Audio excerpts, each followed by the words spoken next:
Donc l'idée de cette série l'e-santé pour les nuls nous vient du constat que souvent on essaie de vous parler d'outils, de services et de programmes, alors que vous n'avez pas le socle minimum de connaissances pour comprendre de quoi on vous parle.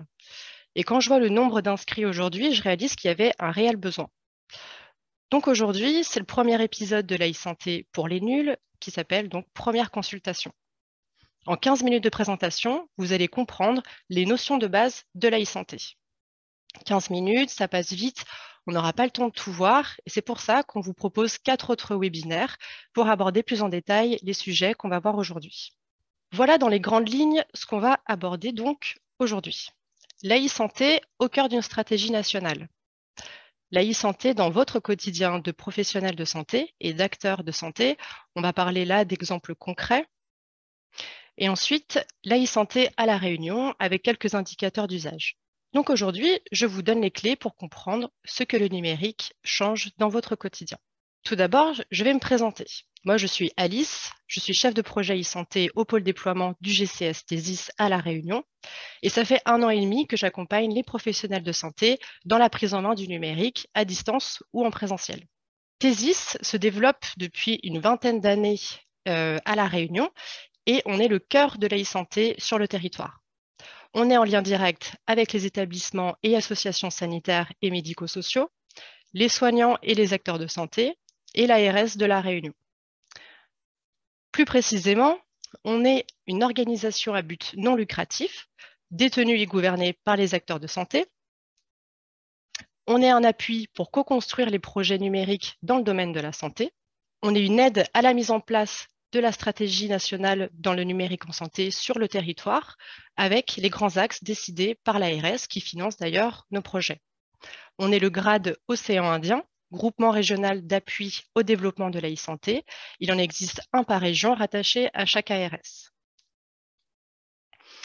Et nos principaux interlocuteurs sont l'ANS, qui est l'agence du ministère de la Santé dédiée au numérique, l'ARS de La Réunion, l'assurance maladie, les ordres et les URPS. Maintenant qu'on a fait connaissance, je vais vous parler de ce qu'il se passe au niveau national. Quand on parle de e-santé, il y a une première définition vraiment à comprendre. C'est la définition des données sensibles. D'après la CNIL, les données sensibles sont les informations qui révèlent la prétendue origine raciale ou ethnique, les opinions politiques, les convictions religieuses, les données génétiques et on peut ajouter à cela les données biométriques, les données de santé et l'orientation sexuelle d'une personne physique. Maintenant que je vous ai expliqué ce qu'est une donnée sensible, vous allez répondre à un quiz qui va s'afficher à votre écran. Qu'est-ce qui place les données sensibles à part, les données de santé, pardon, à part dans les données sensibles? Qu'est-ce qui les rend si particulières? Le quiz va s'afficher. On vous laisse quelques secondes pour répondre. OK. Alors, effectivement, on a 95% de bonnes réponses. Partagez avec la bonne personne. Ces informations peuvent vous sauver la vie. Donc, on doit trouver le moyen de les partager tout en les protégeant. Et ça, c'est possible grâce au numérique en santé. Donc, vous l'aurez compris, chez TESIS, on manipule des données de santé qui sont donc des données sensibles. Et pour ça, il existe un cadre légal pour pouvoir partager la bonne information avec la bonne personne concernant le bon patient. On parle donc d'échange sécurisé de données de santé. Il y a un second quiz qui va s'afficher sur votre écran. D'après vous, quelles sont les 3 conditions à réunir pour qu'un échange de données de santé soit sécurisé? Donc, bravo, on a encore un score de bonnes réponses, 98%. Effectivement, pour qu'un échange soit sécurisé, il faut que le patient soit bien identifié, que le professionnel de santé soit bien authentifié et que le canal de communication soit sécurisé. Symbolisé ici par la zone orange que vous voyez sur le schéma, c'est ce qu'on appelle l'espace de confiance. On peut le comparer à une sorte de forteresse. Et dans le cadre de cette présentation, ce qu'il faut retenir, c'est qu'à l'intérieur de cette forteresse, on retrouve un ensemble de services, comme par exemple la boîte mail sécurisée, dédiée aux professionnels de santé, qu'on appelle la messagerie sécurisée de santé. Et grâce à cet outil, il peut échanger des mails sécurisés entre professionnels ou avec le patient.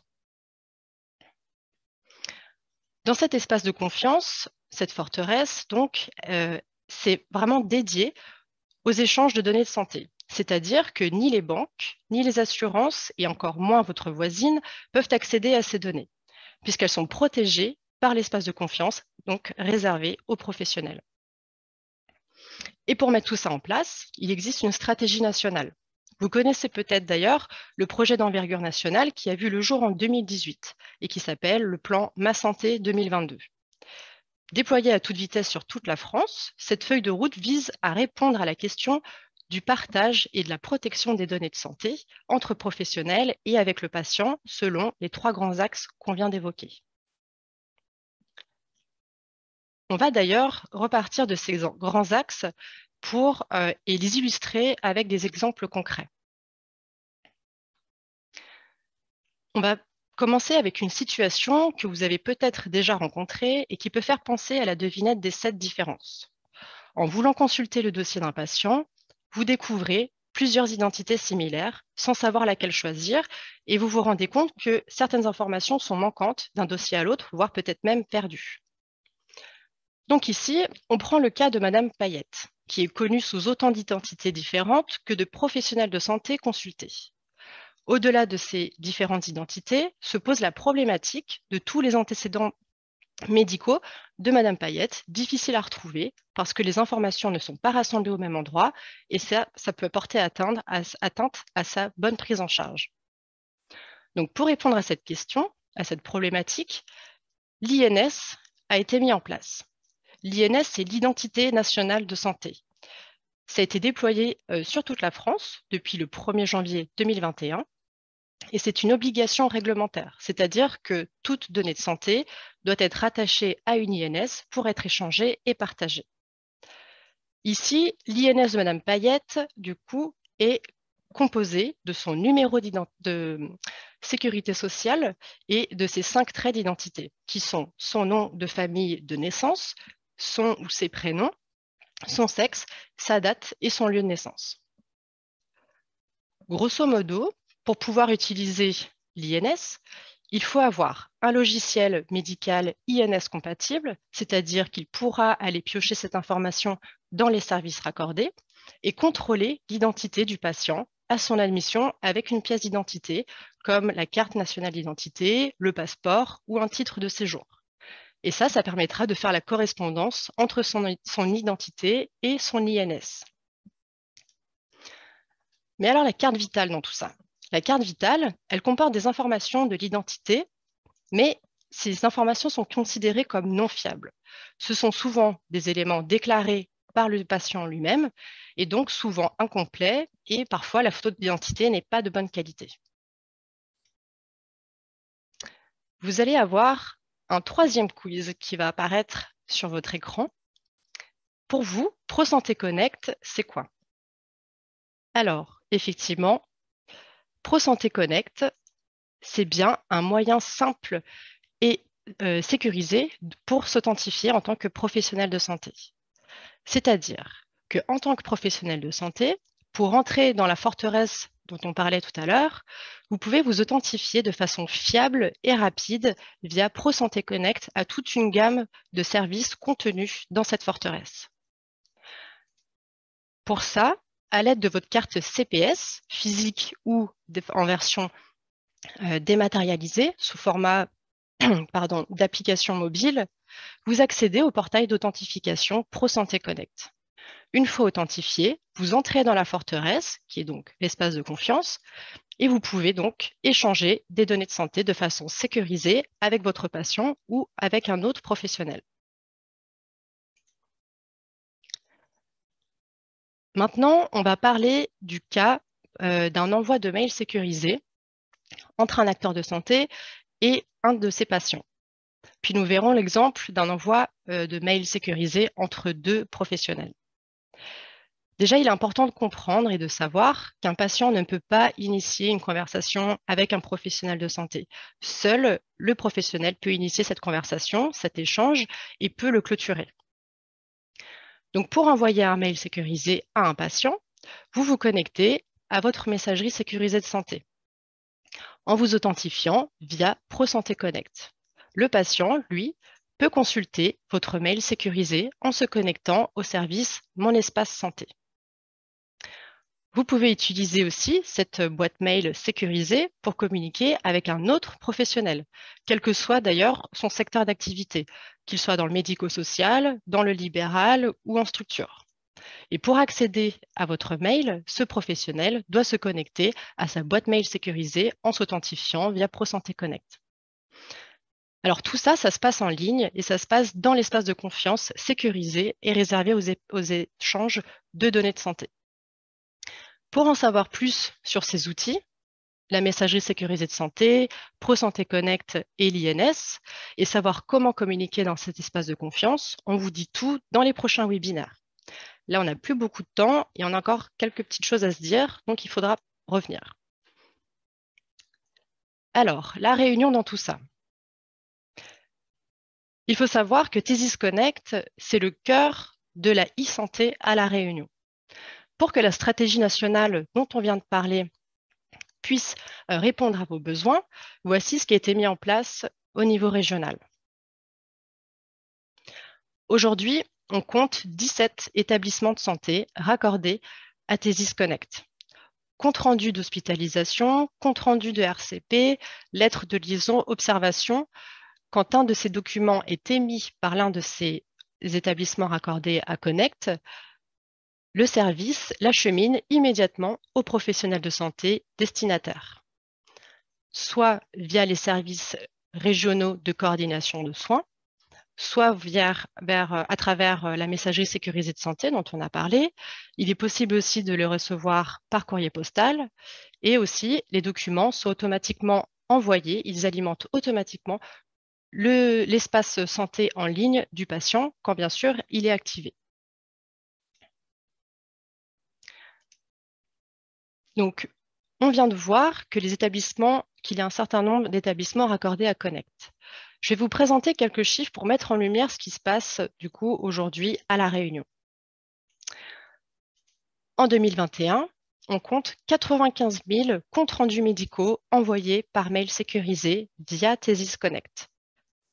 Ces 95 000 documents ont été acheminés vers 2700 professionnels de santé destinataires.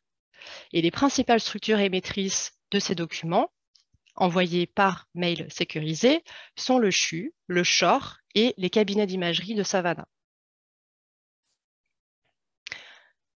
Alors, si avec tout ce qu'on vient de voir, vous n'êtes pas encore totalement convaincu de sauter le pas du numérique en santé, je laisse le mot de la fin à Dominique Pont. Dominique Pont, c'est le directeur général de la Clinique Pasteur de Toulouse et le responsable ministériel du numérique en santé. Il a entre autres piloté le chantier numérique de la feuille de route Ma Santé 2022.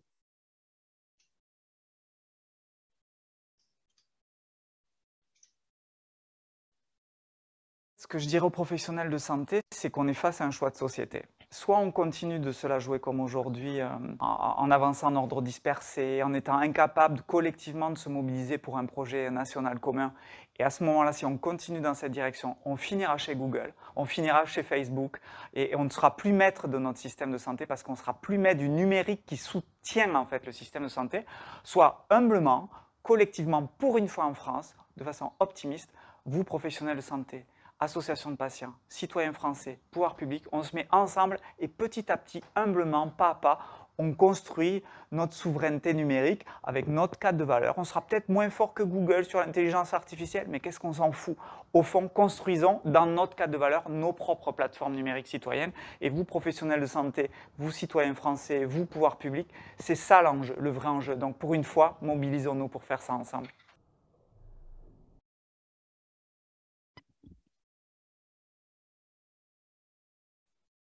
Donc, avec le témoignage qu'on vient d'entendre et tout ce qu'on a vu précédemment, on peut dire que maintenant, vous avez les bases pour comprendre ce que l'e-santé peut changer dans votre quotidien et pourquoi le mettre en place.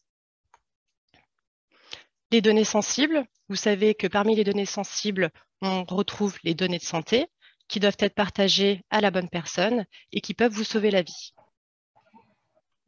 L'échange sécurisé, c'est un patient bien identifié, un professionnel de santé bien authentifié et un canal de communication sécurisé.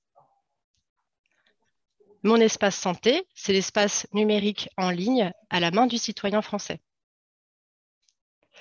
La messagerie sécurisée de santé, qui est le service sécurisé en ligne dont tous les acteurs de santé peuvent, voire même doivent se munir pour échanger des données de santé. ProSanté Connect, qui est le moyen d'authentification simple et sécurisé pour accéder à l'espace de confiance réservé aux professionnels de santé. Et l'INS, qui est donc l'identité nationale de santé et qui permet d'identifier de façon sécurisée et fiable un patient. C'est déjà fini, c'est passé vite, on avait beaucoup de choses à se dire. Et pour en savoir plus sur les outils qui permettent la protection et le partage des échanges de données de santé, on vous dit tout dans les prochains webinaires. Aurélien à la technique va vous envoyer le lien du calendrier général que vous allez retrouver dans l'onglet « Discussion ». Si vous souhaitez revisionner cette présentation ou la partager autour de vous, il y aura un replay qui sera mis à disposition. Ce sera le même lien que sur la page d'inscription par laquelle vous êtes passé pour vous inscrire.